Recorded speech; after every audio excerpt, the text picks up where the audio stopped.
আসসালামু আলাইকুম সম্মানিত ভিউয়ার্স, আজ আমরা কিভাবে জেনেক্যাটের ভিতরে ডাইমেনশন দিতে হয় তা দেখব।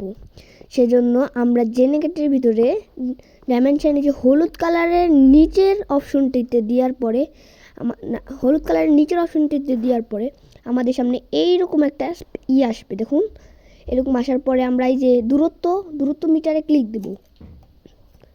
তারপর জমিতে যাব, জমিতে গিয়ে জমির ওই আইলে মানে এখানের থেকে ওই পাশে ক্লিক দিব। দেখুন, জমি ডাইমেনশনটা চলে এলো। এরপরে ইয়েস উপরে ওই অপশনটা দিব। তারপর আবার দূরত্ব নিব। তারপর আবার এখান থেকে ওখানে যাব, আবার দূরত্ব নিব। তারপর ওই পাশ থেকে আবার এই পাশে নিব।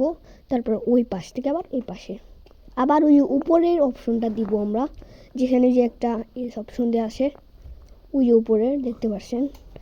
হ্যাঁ, এই পর্যন্তই। যদি ভিডিওটা ভালো লেগে থাকে লাইক এবং সাবস্ক্রাইব করতে ভুলবেন না।